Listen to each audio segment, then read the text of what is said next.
सब कुछ नॉर्मल लग रहा था उस बिल्डिंग में। वो एक पुरानी सी 5 स्टोरी बिल्डिंग थी जहाँ मैं एक फ्लैट इंस्पेक्ट करने गया था। एक दोस्त के कहने पर रियल एस्टेट का काम शुरू किया था और ये मेरा पहला सोलो असाइनमेंट था। क्लाइंट का डिमांड था कि एक सेफ और अफोर्डेबल 2 BHK चाहिए। ये बिल्डिंग अफोर्डेबल तो थी पर सेफ, उसमें मुझे डाउट था। जब बिल्डिंग के गार्ड से कीज ली और अंदर गया तो एक अजीब सा साइलेंस फील हुआ। एक अबैंडन प्लेस का साइलेंस जो अनकंफर्टेबल लगता है। फ्लैट 302 का डोर खोलते ही अंदर का सीन देखकर शॉक लगा। सब कुछ प्रिस्टीन था, नो डस्ट, नो मैस। ऐसा लग रहा था जैसे अभी कोई यहाँ रह रहा। Table, tray, neatly placed coffee mugs, book shelves perfectly arrange और किचन काउंटर पर एक फ्रूट बास्केट तक। पर एक चीज़ अजीब थी, पूरा फ्लैट एकदम ठंडा था। जनवरी की सर्दियाँ चल रही थी और ये कुछ ज़्यादा ही चिलिंग लग रहा था। मैं इंस्पेक्ट करते करते बेडरूम के अंदर गया।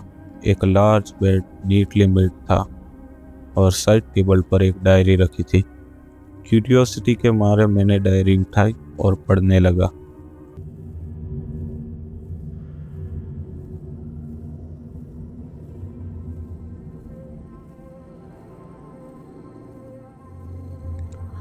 अब जो मैं आगे बोलूँगा वो डायरी के अंदर लिखा हुआ। 12 नवंबर। मैं हर रात उसकी आवाज़ सुनता हूँ।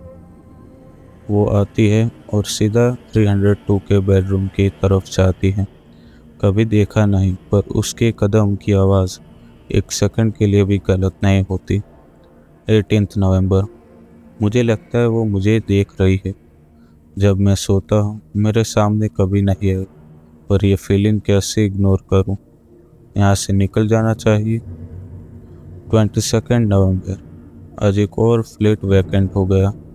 एक और टेनेंट बिना कुछ बताए चला गया, पर मुझे पता है वो क्यों गए। वो उनकी आवाज़ सुनकर घबरा गए हो, पर मैं कहाँ जाऊँ, मेरा कोई और घर नहीं है।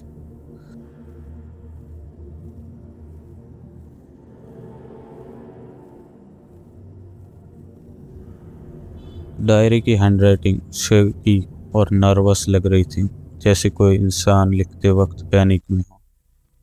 मुझे ये सब पढ़कर एक अजीब सी बेचैनी फील हुई, पर मैंने सोचा शायद ये किसी पुराने टेनेंट की नॉनसेंस बकवास है जो यहाँ रह चुका था। अपने फ़ोन से फ्लैट की फ़ोटोज़ लेने लगा।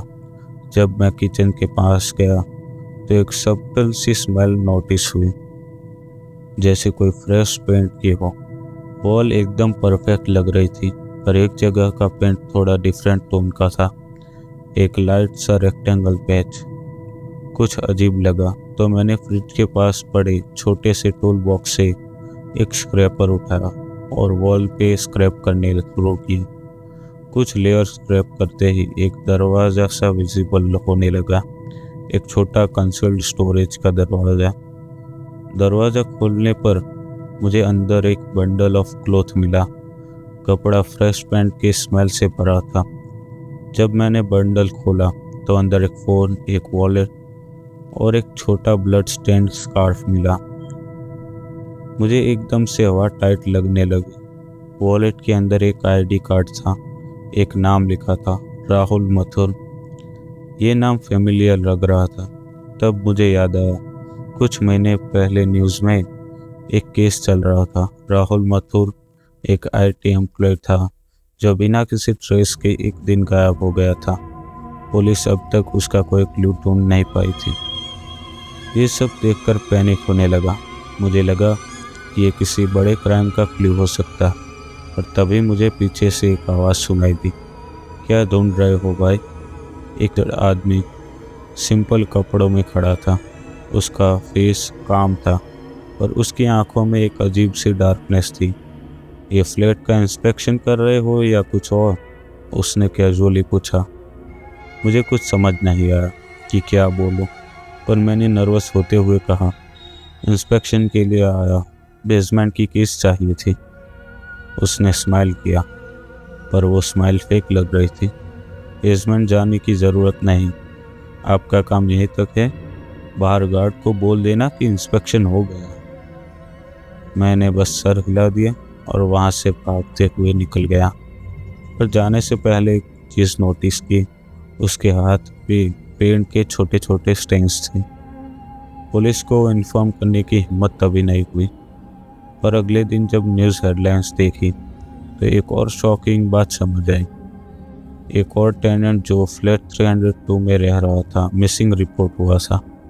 मुझे अब भी समझ नहीं आ रहा क्या वो आदमी टेनेंट था या कुछ और, पर एक चीज़ क्लियर थी, फ्लैट 302 में सिर्फ एक छुपा दरवाज़ा नहीं था, उस बिल्डिंग के अंदर और भी सीक्रेट्स होंगे। अब मैं वो बिल्डिंग के करीब भी नहीं जाना चाहता।